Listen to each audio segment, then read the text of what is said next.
বন্ধুরা, তোমরা সবাই কেমন আছো? তাহলে আজকের গল্প শুরু করা যাক।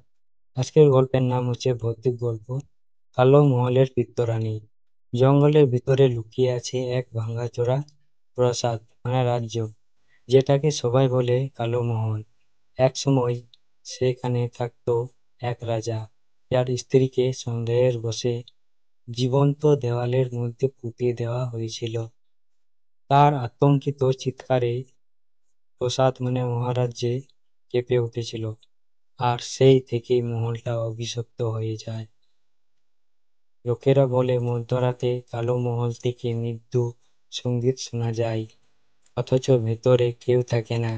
হঠাৎ জানলার ফাঁক দিয়ে দেখা যায় এক রমণী সোনালি গয়না পরে ধীরে ধীরে নাচছে, কিন্তু তার মুখে চোখ নাক নেই, শুধু ফাঁকা কালো গহ্বর। একবার এক ভ্রমণকারী আশ্রয়ের জন্য সেই মহলের রাজ্যের ভেতরে ঢুকেছিল। প্রথমে চারিদিকে ঝড়বাতি জ্বলে উঠল, মহল থেকে যেন আবার জীবিত হয়ে উঠল।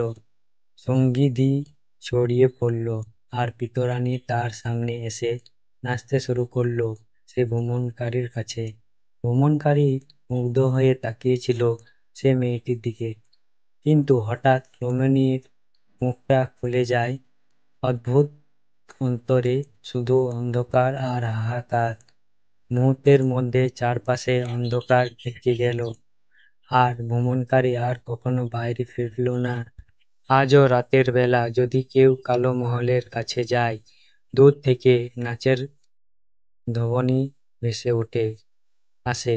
গ্রামবাসীরা বলে ওটা পিত্তরানীর আহ্বান, আর যেই শুনবে সেই তার সঙ্গে হয়ে যাবে চিরকালের জন্য।